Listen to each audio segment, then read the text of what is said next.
സിന്ദൂരം. രചന ആതിര വിഷ്ണു. അവതരണം ഷാഹുൽ മലയിൽ. എഡിറ്റിംഗ് ഷെരീജ് പൂനൂർ. നിർമ്മാണം PNR ക്രിയേഷൻസ്. ഒരു ഭ്രാന്തനെ പോലെ റൂമിലുള്ളൊക്കെ അടിച്ചു തകർത്തി രുദ്രൻ. അടങ്ങാത്ത ദേഷ്യവും പകയും വേദനയും. ഗൗരിയെ ശക്തിയോട് ചേർന്ന് നീണ്ട നിമിഷം കൺമുമ്പിൽ വീണ്ടും തെളിഞ്ഞതും തലമുടിയിൽ വിരൽ കോർത്തു വലിച്ച് അലറിയവൻ. മാടമ്പി തറവാടിനെ ഒന്നാകെ പിടിച്ച് കുലുക്കുന്ന പോലെ ഗൗരി ഉറക്കെ വിളിക്കുമ്പോൾ അവളോടുള്ള ഭ്രാന്തമായ പ്രണയം അവന്റെ കണ്ണിലും മനസ്സിലും തിങ്ങി നിറഞ്ഞു. അതേപോലെ ശക്തിയോടുള്ള പകയും. നിന്നെ ഇഞ്ചിഞ്ചായി തന്നെ കൊല്ലു രുദ്രൻ. അവളെ നോക്കുന്നവൻ ഞാൻ കൊടുത്ത ശിക്ഷ മരണമാണെങ്കിൽ നിന്നെ എന്ത് ചെയ്യുമെന്ന് കാത്തിരുന്നോ ശക്തിവേദ്. ഗൗരിയോടുള്ള ഭ്രാന്തിനൊപ്പം തന്നെ ശക്തിയോടുള്ള അവന്റെ പകയും നിറഞ്ഞു. അതോടൊപ്പമുള്ള ഓരോ നിമിഷവും അവൾ അവനോടൊപ്പമാണെന്നുള്ള സത്യവും അവനെ ഭ്രാന്ത് പിടിപ്പിച്ചു. സർവവും തകർത്തെറിയാനുള്ള ഭ്രാന്ത്. ഡോർ തുറന്ന് പുറത്തേക്ക് ഇറങ്ങാൻ തുടങ്ങിയവന്റെ കൈകളിൽ അവൾ പിടുത്തമിട്ടു. തിരിഞ്ഞു നോക്കാതെ അങ്ങനെയായിരുന്നു ശക്തി. അപ്പച്ചി ഒരുപാട് ഇഷ്ടമായിരുന്നു വേദ്. അറിയാനുള്ള കൗതുക അവളിൽ മുന്നിട്ട് നിന്നു. അമ്മയുടെ സ്ഥാനമാണ് അവൾക്കിന്ന് പറയാതെ പറഞ്ഞ പോലെ തോന്നിയിരുന്നു. മുമ്പ് പറഞ്ഞ വാക്കുകൾ അത്രയും. അപ്പോ എന്നെയും ഇഷ്ടമാണോ? അത് നിനക്ക് ഇനിയും മനസ്സിലായില്ലടി പുല്ലേ. ഡോറ് വലിച്ചടച്ചുകൊണ്ട് അവളിലേക്ക് തന്നെ ചാഞ്ഞവൻ. ഗൗരിയുടെ കണ്ണുകൾ വല്ലാതെ തിളങ്ങി. നോട്ടൻ ചുവന്നു കയറി അവന്റെ മുഖത്ത് തങ്ങി നിന്നു. AC-യുടെ കുളിരിലും വിയർപ്പ് പൊടിയുന്ന അവന്റെ മുഖം നെഞ്ചിൽ പെരുമ്പറ മുഴങ്ങുന്ന പോലെ. നോക്കി കൊതിപ്പിക്കാതെടി, പിടിച്ചു വല്ലതും ചെയ്യും ഞാൻ. ചുവന്നു തുടങ്ങി അവളുടെ മൂക്കിൻ തുമ്പിൽ ശക്തി പതിയെ കടിച്ചെന്ന് നോവിച്ചു. ഗൗരി പതിയെ ചിരിച്ചുപോയി. അവനെ ഭ്രാന്ത് പിടിപ്പിക്കും വിധം കവളിൽ കുഞ്ഞ് ഗർത്തം തെളിഞ്ഞു.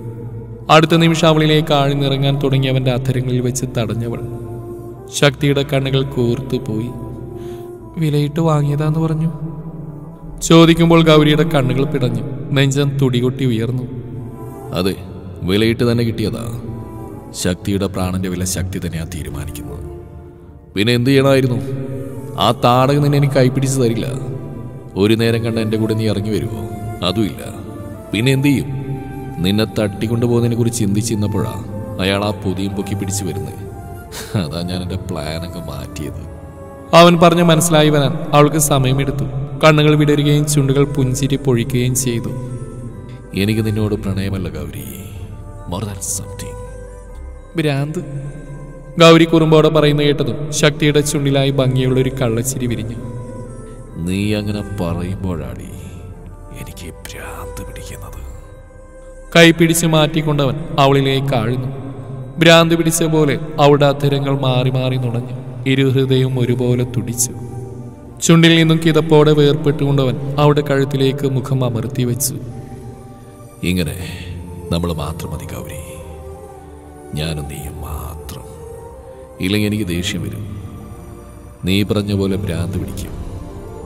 ഞാൻ നിന്നെ സ്നേഹിക്കുന്നത് പോലെ വേറെ ആരും നിന്നെ സ്നേഹിക്കും. ഒരാളിൽ നിന്ന് എന്തൊക്കെയോ കേട്ടു ഭയന്നിരുന്ന വാക്കുകളാണ്.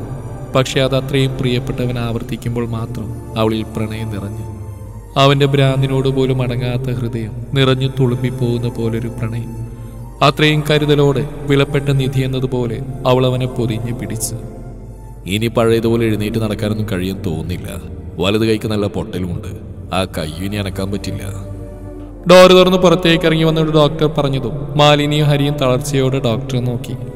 ശ്രീദേവിയെ ഹോസ്പിറ്റലിലേക്ക് കൊണ്ടുവന്നതാണ്. അജുവിനെ അവിടെ തന്നെയാണ് അഡ്മിറ്റ് ചെയ്ത്. അഭിയും രാധികയും വിശ്വനുമുണ്ട് അവനെ കൂട്ടിന്. ശ്രീദേവിയുടെ അവസ്ഥയെക്കുറിച്ചാണ് ഇപ്പോൾ ഡോക്ടർ പറഞ്ഞു നിർത്തിയത്. ഡോക്ടർ, എവിടെ വേണമെങ്കിലും കൊണ്ടുപോവാം. അമ്മ പഴയതുപോലെ. കാര്യമൊന്നുമില്ല ഹരി, പ്രായം ഇത്രയുള്ള ആളല്ലേ. അത്രയും ക്രൂരമായിട്ടാണ് മർദ്ദിച്ചത്.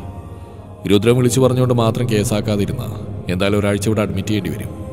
അത്രയും പറഞ്ഞുകൊണ്ട് ഡോക്ടർ നടന്നു നീങ്ങുമ്പോൾ ഇനിയൊന്നും ചോദിക്കാനും പറയാനുമില്ലാത്ത പോലെ ഹരിയും മാലിനിയും പരസ്പരം നോക്കി. ചെയ്തു കൂട്ടിയ പ്രവൃത്തികൾക്ക് കാലം തിരിച്ചടി തുടങ്ങിയിട്ടേയുള്ളൂ. ഇനിയും എന്തൊക്കെ കാണാനും കേൾക്കാനും അനുഭവിക്കാനും ബാക്കിയാണ്. ഗൗരിയെ കണ്ടപ്പോഴാണ് മുത്തശ്ശന് ശ്വാസം നേരെ വീണത്. അച്ഛൻ വന്നിട്ടില്ല, മഹിയുണ്ട് കൂടെ. അവരൊന്നിച്ച് നാളെ തിരികെ എത്തുമെന്ന് ശക്തി അറിയിച്ചിരുന്നു. ഇന്ന് തന്നെ പോരാമായിരുന്നിട്ടും അച്ഛനും അവനൊപ്പം നിൽക്കാനുള്ള കാരണം അച്ഛൻ്റെ തീരുമാനം എന്താണെന്ന് അറിയാനാണ്. മഹി തന്റെ ഇഷ്ടം അറിയിച്ചപ്പോൾ അദ്ദേഹത്തിന് പൂർണ്ണ സമ്മതമായിരുന്നു. അച്ചു അനുഭവിച്ചതും ഗൗരിയുടെ ജീവിതം എല്ലാം കൂടി കേട്ടതും അച്ഛനാകെ തകർന്നുപോയി. അച്ചുവിന്റെ ഇനിയുള്ള ജീവിതം മഹിയുടെ കയ്യിൽ സുരക്ഷിതമാണെന്നുള്ള വിശ്വാസം അച്ഛനുണ്ടെങ്കിലും ഗൗരിയുടെ ജീവിതം ഇപ്പോഴും ആശങ്ക നിറക്കുന്നതാണ്. മഹി പറഞ്ഞറിഞ്ഞ രുദ്രനും അവന്റെ ഗൗരിയോടുള്ള ഭ്രാന്തിനും ശക്തിയിൽ നിന്ന് വലിയ വ്യത്യാസങ്ങളൊന്നും കാണാനില്ല. രുദ്രൻ അവൾ അറിയിച്ചുകൊണ്ട് അവൾക്ക് ചുറ്റുമുള്ളതിനെ നശിപ്പിക്കുമ്പോൾ ശക്തി ചെയ്യാൻ പോകുന്ന അത്രയും അവൾ അറിയാതെയായിരിക്കുമെന്ന് അച്ഛൻ ഉറപ്പാണ്, ഒപ്പം വഹിക്കും. അതുപോലെ രുദ്രൻ ഇപ്പോൾ അടങ്ങിയതുമല്ല. അവൻ എന്തായാലും ഗൗരിയെ തേടി വീണ്ടും വരും. ശക്തി ഇപ്പോൾ ഇട്ട വിലങ്ങ് തകർത്തെറിയാൻ അവന് നിമിഷങ്ങൾ മാത്രം മതി. അതില്ലാതാക്കി കഴിയുമ്പോൾ രുദ്രനും വരും. അവനിനി മുന്നും പിന്നൊന്നും ചിന്തിക്കാൻ കാണില്ല. ഭ്രാന്ത് കാണിച്ച് രണ്ടും കൂടി അവളെ കൊല്ലോ മഹി. അതിനി എന്തൊക്കെ അനുഭവിക്കാൻ ബാക്കിയാണോ എന്തോ. ഒരാൾ മറ്റൊരാൾ അത്രയും സ്നേഹിക്കാൻ പാടില്ലെന്നുള്ള ഉദാഹരണമാണ് രുദ്രനും ശക്തിയും. ഒലീച്ചനൊന്ന് ആലോചിച്ച് നോക്കി. ഇവർ രണ്ടും ഒന്നിച്ചാ തറവാട്ടിലാണ് വളർന്നെങ്കിൽ അന്നേ ഗൗരിയെ കൊന്നു നിന്നേനെ. ഈശ്വരൻ എന്തോ കണ്ടിട്ടുണ്ടാവും, അതാണ് ഇങ്ങനെയൊക്കെ സംഭവിച്ചത്. പിന്നെ ഗൗരി മോൾക്ക് അണ്ണനോട് എന്തോ ഒരു ഇഷ്ടമുണ്ടെന്ന് തോന്നിയിട്ടുണ്ട്. ഇന്നേരം അവനെ വിളിച്ചു കേട്ടില്ലേ, വേദെന്ന്. എൻ്റെ മക്കൾ രണ്ടും സന്തോഷത്തോടെ ഒന്ന് ഒന്നിച്ചുണ്ടായാൽ മതി. അവന് മനസ്സിലാവുന്നുണ്ടാവും അവളെ, തിരിച്ചവൾക്കും. എന്തായാലും വലിയച്ഛനൊന്ന് റെസ്റ്റ് എടുക്കുക. കൂടുതൽ ഓരോന്ന് ആലോചിച്ച് കൂട്ടി പോയ വേദന വീണ്ടും വരുത്തണ്ട. മൈ അച്ഛനെ ആശ്വസിപ്പിച്ചുകൊണ്ട് അരികിൽ നിന്ന് എഴുന്നേറ്റു. നീ അച്ചുമോളുടെ അടുത്തേക്കാണോ? അല്ല വലിയച്ഛ, ഇന്നിനെ അവളുടെ അടുത്തേക്കില്ല. നാളേക്കുള്ള മറുപടി ആലോചിക്കാൻ തിരക്കിലാവും. ആലോചിക്കട്ടെ, അവളുടെ ജീവിതമല്ലേ. അവൾക്ക് ഉചിതമെന്ന് തോന്നി തീരുമാനിക്കട്ടെ. എന്ത് തീരുമാനിച്ചാലും ഞാൻ ഒപ്പം ഉണ്ടാവും. അത്രയും പറഞ്ഞ് ചിരിയോടെ പുറത്തേക്ക് പോകുന്നവനെ അച്ഛൻ അത്രയും ഇഷ്ടത്തോടെ നോക്കി. അവനിലും പ്രണയമാണ്, ശാന്തമായി ഒഴുകുന്ന ഒരു പുഴ പോലെ. പ്രണയിക്കുന്നവളെ സ്വതന്ത്രമാക്കി വിട്ടുകൊണ്ടുള്ള പ്രണയം. അതേ നിമിഷം ശക്തിയുടെ മുഖവും അദ്ദേഹത്തിനുള്ളിലേക്ക് വന്നു. അലകളുള്ള ഒരു കടൽ പോലെയാണ് അവനും അവൻ്റെ പ്രണയവും. ഗൗരിയുടെ ചെറിയൊരു അവഗണന പോലും സഹിക്കാൻ കഴിയാത്ത മനസ്സും. അവളെ വാശിയോടെ ഭ്രാന്തമായി അടക്കി പിടിച്ചുകൊണ്ടുള്ള പ്രണയം. ഓരോന്ന് ഓർത്തുകൊണ്ടൊരു നിശ്വാസത്തോടെ കണ്ണുകൾ അടച്ചു കിടന്നു അദ്ദേഹം. എപ്പോഴും ഇവിടെ വന്ന് നോക്കിൽക്കാൻ മാത്രം എന്താടി ഇവിടെ കാണാനുള്ളത്? പുറകിൽ നിന്നുള്ള ഗൗരവത്തോടെയുള്ള ചോദ്യത്തിൽ ഗൗരി നേരത്തെ ഒരു ചിരിയോടെ തിരിഞ്ഞു നോക്കി. കുളിച്ച് മുടിയൊന്നാകെ അഴിച്ചിട്ട് നെറ്റിയിലൊരു ഭസ്മക്കുറിയൊക്കെയുണ്ട്. വേഷം മാത്രം പലാസോയും ടോപ്പുമാണ്. അതവനെ പേടിച്ചെടുത്തിട്ടതാണ്. ഉടുത്ത് ശീലമായതുകൊണ്ട് തന്നെ സാരിയും ധാവണിയൊക്കെയാണ് അവൾക്ക് കംഫേർട്ട്. അത് കാണുന്നതേ അവന് ശ്വാസം മുട്ടലും. ശക്തി അവൾ അരയിലൂടെ ചുറ്റിപ്പിടിച്ചുകൊണ്ട് അവിടെ ഇട്ടിരിക്കുന്ന ചെയറിലേക്കിരുന്നു. വീണ്ടും അവളുടെ നോട്ടം പാടത്തേക്ക് തന്നെ ആയതും വാശിയോടെ അവൻ മുഖം പിടിച്ച് വീണ്ടും അവനരിയിലേക്ക് തിരിച്ചു. ഒരിക്കലും ഞാൻ പറഞ്ഞതാ മതിൽ കിട്ടുമെന്ന്. അനുസരിക്കാൻ നിനക്ക് മടിയാണെങ്കിൽ ഞാൻ അത് തന്നെ ചെയ്യും. എന്തിനാ ഇത്ര ദേഷ്യം? ഞാനിങ്ങനെയാ, നീ എപ്പോഴും കരച്ചിലല്ലേ, അതുപോലെ എൻ്റെ ദേഷ്യം സഹിച്ചോ. ഗൗരി ഒരു ചിരിയോടെ അവനെ നോക്കി. കുറുമ്പും വാശിയുമൊക്കെ ആവോളമുള്ള ഒരു കുഞ്ഞു ചെക്കൻ. അവൾക്ക് ആ നിമിഷം തോന്നിയത് അതാണ്. ഇഷ്ടമുള്ളതിനോട് മാത്രം തോന്നുന്ന വാശി, സ്വാർത്ഥത. ഒന്നും പറയാതെ അവൾ അവൻ്റെ നെഞ്ചിൽ മുഖമമർത്തി. ഇത്രയും സ്പീഡിൽ മിടിക്കുന്ന എന്താ? അവൻ്റെ ഹൃദയതാളത്തിന് കാതോർത്തുകൊണ്ടാണ് ആ ചോദ്യം. അവൻ്റെ മറുപടിയൊന്നുമില്ലാതെ വന്നതും ഗൗരി മുഖമുയർത്താൻ ആഞ്ഞു. അടുത്ത നിമിഷം തന്നെ അവളെ പിടിച്ച് അവിടേക്ക് തന്നെ അമർത്തി വെച്ചവൻ. അടങ്ങിക്കിടക്കടി, എനിക്കറിയില്ല ഇതെന്ത് തേങ്ങയാണെന്ന്. നിന്നെ കണ്ടപ്പോൾ തൊട്ട് ഇങ്ങനെയാ. നീ തൊടുമ്പോൾ നോക്കുമ്പോൾ ഒക്കെ ഇങ്ങനെയാ.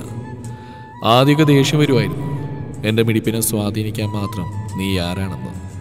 ഇത്തിരിയില്ലാത്തൊരു പെണ്ണിനെ കൺട്രോൾ ചെയ്യാണെന്ന് പറയുമ്പോൾ എനിക്കത് ആക്സെപ്റ്റ് ചെയ്യാൻ പറ്റിയില്ല. അതാ നിന്നെ വേദനിപ്പിച്ചത്, ഓരോന്ന് വിളിച്ചു പറഞ്ഞത്. ഗൗരവം തിങ്ങി നിറഞ്ഞ തുറന്നു പറച്ചിലിൽ അവളിൽ നനുത്തൊരു പുഞ്ചിരി വിരിയിച്ചു. എത്രയൊക്കെ നിയന്ത്രിക്കാൻ ശ്രമിച്ചിട്ടും അവളുടെ പ്രണയം ഒരു ചുംബനമായി അവൻ്റെ ഹൃദയത്തിൽ അമർന്നു. രാവേറെ ചെന്നിട്ടും അച്ചുവിന് ഉറക്കം വരുന്നുണ്ടായിരുന്നില്ല. നാളെ മായിക്ക് എന്തും മറുപടി കൊടുക്കണമെന്നുള്ള ചിന്തയിലായിരുന്നു അവൾ. അതുപോലെ ഗൗരിയെക്കുറിച്ച് അവനിൽ നിന്നറിഞ്ഞ കാര്യങ്ങളൊക്കെയും അവളെ ഞെട്ടിച്ചു കളഞ്ഞു. എല്ലാം കേട്ട് കഴിഞ്ഞപ്പോൾ സന്തോഷമാണോ സമാധാനമാണോ ഭയമാണോ എന്ന് തോന്നിയതുപോലും അറിയില്ല. ഒരിക്കലും നടക്കില്ല എന്ന് കരുതിയ കാര്യമാണ് നടന്നത്. ഏട്ടൻ്റെ കയ്യിൽ നിന്ന് ഒരിക്കലും ഒരു മോചനം ഗൗരിക്ക് ഉണ്ടാവില്ലെന്ന് കരുതിയെടുത്തു നിന്നാണ് ഇങ്ങനെയൊക്കെ കേൾക്കുന്നത്. വിശ്വസിക്കാൻ പോലും പ്രയാസം തോന്നിയവൾക്ക്. എന്തായാലും ഇനിയെങ്കിലും തൻ്റെ ഗൗരി സന്തോഷത്തോടെ സമാധാനത്തോടെ ജീവിച്ച് കണ്ടാൽ മതി. എപ്പോഴും തോന്നിയിട്ടുണ്ട് ഏട്ടൻ അവളെ ഇത്രമേൽ ഭ്രാന്തമായി സ്നേഹിക്കുന്നതിനൊപ്പം ഒന്ന് മനസ്സിലാക്കാൻ കൂടി ശ്രമിച്ചിരുന്നെങ്കിലെന്ന്. അങ്ങനെ ആയിരുന്നെങ്കിൽ അവളെങ്കിലും സന്തോഷത്തോടെ ജീവിച്ചേനെയെന്ന്. ഓരോന്നോർത്ത് കിടന്നു നാളേക്ക് പറയേണ്ട മറുപടി കൂടി അവളിൽ തെളിഞ്ഞു വന്നു. ഇനിയൊരു ജീവിതമൊന്നും സ്വപ്നം കാണുന്നില്ല. പക്ഷേ താൻ ജീവിക്കുന്നു എന്നുള്ള കാരണം കൊണ്ട് തന്നെ വെച്ച് ഒരിക്കലും ഗൗരിയുടെ ഏട്ടൻ വിലപേശാൻ പാടില്ല. അതിന് എന്ത് വേണമെന്ന് മാത്രമേ അവളപ്പോൾ ചിന്തിച്ചുള്ളൂ. എന്താണ് ഈ നിർത്തിയേ? ഇനിയും വേണം എനിക്ക്. നെഞ്ചിലൊരു 100 ഉമയെങ്കിലും ഇപ്പോൾ കിട്ടിക്കാണും. എന്നിട്ടും വേണമെന്ന് ഗൗരവത്തോടെ പറയുന്നവനെ ഗൗരി കണ്ണുമിഴിച്ച് നോക്കി. താ പറയുന്നതിനൊപ്പം വീണ്ടും അവളെ നെഞ്ചിലേക്ക് അമർത്തി വെച്ചവൻ. ആ വലിയ കൈക്കുള്ളിൽ ഒതുങ്ങിയാണ് അവിടെ ഇരുത്തം. നേരം എത്ര കടന്നുപോയെന്ന് പോലും ഇരുവർക്കും അറിയില്ല. പ്രണയമാണ് ഇരുവരിലും. അത്രമേൽ ആഴത്തിൽ വ്യാപ്തിയിൽ നിറഞ്ഞു നിൽക്കുന്ന പ്രണയം. പരസ്പരം ചേർന്നിരിക്കുമ്പോൾ കാതുകളിൽ പ്രിയപ്പെട്ട വരികൾ നിറയുന്നത് പോലെ. മറ്റൊരു ചിന്തയും അലട്ടാത്ത വിധം ഗൗരി ശക്തിയിൽ മാത്രം സ്റ്റെക്കായി നിന്നു. മനസ്സും ശരീരവും ചിന്തകളുമെല്ലാം അവന് ചുറ്റും മാത്രം. ആ നിമിഷം എന്തൊക്കെയോ അവനോട് പറയണമെന്ന് അവൾക്ക് തോന്നി. ഇത്രയും കാലം അനുഭവിച്ചതൊക്കെയും അവൻ അറിഞ്ഞിരിക്കണമെന്ന് തോന്നി. ഗൗരിയുടെ കണ്ണിൽ തൻ്റെ കഴിഞ്ഞുപോയ ജീവിതം എന്താണെന്ന് അവൻ അറിയാമെന്നുള്ള ധാരണയില്ല. ഒപ്പം എല്ലാം പറഞ്ഞ് അവൾക്ക് ആദ്യം കാണേണ്ടതും അറിയേണ്ടതും ഒരുവളെക്കുറിച്ച് മാത്രമായിരുന്നു. ഏതവസ്ഥയിലാണെന്ന് പോലും അറിയാതെ ആരോടും ഒന്നും ചോദിക്കാൻ കഴിയാതെ പോയൊരു ജന്മമുണ്ട്. ഏത് വിഷമങ്ങളിലും കൂടെ നിന്നവൾ. എന്താ ആലോചിക്കുമോ നീ? അവളുടെ മുഖം കണ്ടുകൊണ്ടാണ് ആ ചോദ്യം. എന്തൊക്കെയോ ആലോചിച്ച് കൂട്ടുന്ന പോലൊരു ഭാവം. ചിന്തിക്കുന്നൊന്നും അത്ര നല്ലതാവില്ലെന്ന് അതിൽ നിന്ന് വ്യക്തമാണ്. നല്ലതല്ലെന്ന് പറഞ്ഞാൽ അവളുടെ വേദിയിൽ നിന്ന് അവനെ ശക്തിയാക്കി മാറ്റുന്ന എന്തെങ്കിലും ആയിരിക്കുമെന്നാണ് അർത്ഥം. വേണ്ട ഗൗരി, നീ ഇപ്പോൾ ചിന്തിക്കുന്ന എന്തായാലും ആ വിഷയം നമുക്കിടയിൽ വേണ്ട.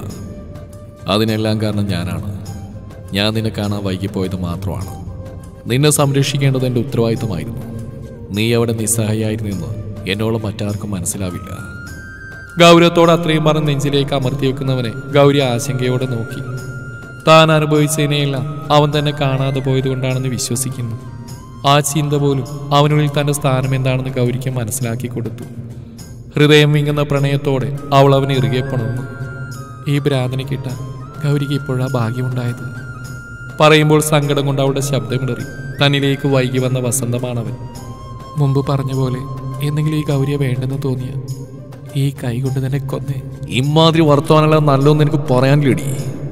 ദേഷ്യത്തോടെ ചോദിച്ചുകൊണ്ട് അവളെ മടിയിൽ നിന്നും മാറ്റിർത്തിക്കൊണ്ട് അവനും ചെയറിൽ നിന്ന് എഴുന്നേറ്റു.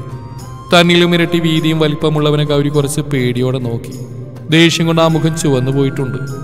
കൈയുടെ മുഷ്ടി ചുരുട്ടി പിടിച്ച് മറ്റെങ്ങോ നോട്ടം വായിച്ച് നിൽക്കുന്നവനെ കാണെ അവളുടെ മുഖമൊന്ന് വാടിപ്പോയി. തൻ്റെ ഉള്ളിലുള്ളതൊക്കെ അവനോട് തുറന്നു പറയണമെന്നുണ്ട്. പക്ഷെ കേൾക്കാൻ ഈ നിമിഷം അവൻ തയ്യാറല്ല. വേദി, എനിക്ക് പറയാനുള്ളത്. Don't utter a single word. എനിക്കറിയേണ്ടൊന്നും. നീ അത് പറഞ്ഞു പോയാൽ കേൾക്കാൻ മാത്രമുള്ള ക്ഷമ എനിക്കുണ്ടാവില്ല. ഭ്രാന്ത് പിടിക്കും. So please. കടുപ്പിച്ച് പറയുമ്പോൾ ആ വാക്കുകളിൽ പോലും അവന് അസ്വസ്ഥത തോന്നി. അത്ര പോലും അവളിൽ നിന്നൊന്നും കേൾക്കാൻ അവൻ ആഗ്രഹിച്ചിരുന്നില്ല. ഗൗരി, എൻ്റെ നീ എൻ്റെ മാത്രം. അതങ്ങനെ മതി. കഴിഞ്ഞു പോയതൊന്നും ഇനി വേണ്ട. നീ അതിനെ ഓർക്കുന്ന പോലെ എന്നെ ഭ്രാന്ത് പിടിപ്പിക്കുന്നുണ്ട്. വാശിയോടെ പറഞ്ഞുകൊണ്ട് അവളെ ഒന്നാകെ വലിച്ച് നെഞ്ചിലേക്കിട്ട് പൊതിഞ്ഞു പിടിച്ചവൻ. പിന്നെ അവളൊന്നും പറഞ്ഞില്ല. ശരീരത്തിലേക്ക് ചേർന്ന് നിന്നു. അവൻ പറയുന്ന ഓരോ വാക്കിലും പ്രവൃത്തിയിലുമെല്ലാം അവന് തന്നെ പഠിക്കുകയായിരുന്നു ഗൗരിയും. ബോധം അറിയുവോളം കുടിച്ചിട്ട് രുദ്രനെന്ന് ഉറങ്ങാൻ കഴിഞ്ഞില്ല. ഗൗരിയെക്കുറിച്ച് ഓർക്കുന്തോറും അവന് ശ്വാസം മുട്ടുന്നത് പോലെ. അവളെ നഷ്ടപ്പെട്ടു പോയത് ഒരിക്കലും അംഗീകരിച്ചു കൊടുക്കാൻ അവനായില്ല. ഗൗരിയുടെ റൂമിലാണിപ്പോൾ. അവളുടുത്തിരുന്ന സാരിയിൽ മുഖമമർത്തി വെച്ച് കിടന്നവൻ. അവളുടെ സുഗന്ധം, അവളെ അറിഞ്ഞ നിമിഷങ്ങൾ. ഉള്ളിൽ അതിനെല്ലാം അവസാനം മറ്റൊരുവന്റെ താലിയും കഴുത്തിലിട്ട് അവനോട് ചേർന്ന് നിൽക്കുന്ന ഗൗരി. ഭ്രാന്ത് പിടിച്ചതുപോലെ മുടിയിൽ കോർത്ത് വലിച്ചു രുദ്രൻ. ഗൗരി! കണ്ണുകൾ നിറഞ്ഞു പെയ്യുമ്പോഴും ശക്തിയോടുള്ള പകയിൽ അവന്റെ ഉള്ളം തിളച്ചു. ഉറങ്ങാതെ കിടക്കുന്നവന്റെ കഴുത്തിലേക്ക് അവൾ മുഖം അമർത്തി വെച്ചു. സോറി. For what? ഇനി ഒരിക്കലും പറയില്ല. എനിക്കെൻ്റെ വേദന മാത്രം മതി. മറ്റൊന്നും ഓർക്കാൻ പോലും ഈ ഗൗരി ആഗ്രഹിക്കുന്നില്ല. വേദില്ലാത്ത ഗൗരിയെ എനിക്കിഷ്ടമല്ല. അത്ര നേരം മുറുകിയുന്ന അവൻ്റെ മുഖമൊന്ന് അയഞ്ഞു. റിയലി? അവളുമായി അവനൊന്നും അറിഞ്ഞു. ചുണ്ടിൽ വിരിഞ്ഞ ചിരിയോട് അവൻ ആ പെണ്ണിനെ നോക്കി. എൻ്റെ അല്ലേ? എൻ്റെ മാത്രം. ആന്നേ. ആ മറുപടി പോലും സ്വന്തമാക്കുന്ന പോലെ അവൻ അവളുടെ ചുണ്ടുകളെ പൊതിഞ്ഞു. പതിയെ അവളെ നോവിക്കാതെ നുണഞ്ഞു തുടങ്ങി. ഏതോ ഒരു നിമിഷം ഗൗരിയും അവനെ തിരികെ ചുംബിച്ചു തുടങ്ങി. ശക്തിയുടെ കണ്ണുകളൊന്ന് വിടർന്നുപോയി. ഇരു ചുണ്ടുകളും മാറി മാറി ഇരുവരും രുചിച്ചു. കാലുകൾ തമ്മിൽ തൊട്ടുരുമ്മി. അവൻ്റെ കൈകൾ മാറിലൂടെ ഒഴുകി അവളുടെ വയറിനെ പൊതിഞ്ഞു. ഞരമ്പുകളിലേക്ക് രക്തം കുതിച്ചൊഴുകുന്നത് പോലെ ശരീരമൊന്നാകെ ചൂട് പിടിച്ചു. അവൻ്റെ കൈകൾ വയറിനെ തഴുകി വീണ്ടും താഴേക്ക് പാഞ്ഞതും ഗൗരി ഒരു ഞെട്ടലോടെ കണ്ണുകൾ വലിച്ചു തുറന്നു അവനെ പിടിച്ചു വിലക്കി. ശക്തിയും ഒന്ന് വിറച്ചുപോയി. വീണ്ടും അവളെ വേദനിപ്പിച്ചു പോയെന്നൊരു തോന്നൽ. അവളുടെ അവസ്ഥ എന്താണെന്നറിഞ്ഞിട്ടും തിടുക്കം കാണിച്ചു പോയെന്നൊരു കുറ്റബോധം. പതിയെ അവളിൽ നിന്ന് അകന്നു മാറി അവൻ അവളെ നെഞ്ചിലേക്കിട്ട് വരിഞ്ഞു മുറുക്കി. ഗൗരിയുടെ കണ്ണുനീർ അവൻ്റെ നെഞ്ചിനെ നനച്ച് പെയ്തു തുടങ്ങിയതും കണ്ണുകൾ ഇറുക്കി അടച്ചവൻ അവളെ അമർത്തി പിടിച്ചു. കരയാതെടി, ഞാൻ പറഞ്ഞില്ലേ, അവിടെ നമ്മുടെ എനിക്കൊരു കുഞ്ഞു ശക്തിയെ മതി. വിതുമിക്കൊണ്ട് പറയുന്നവൾ അവൻ്റെ കണ്ണ് നിറച്ചു. ചുണ്ടുകൾ പുഞ്ചിരി പൊഴിച്ചു. തുടരും ഈ കഥയുടെ ബാക്കി ഭാഗം നാളെ ഇതേ സമയം.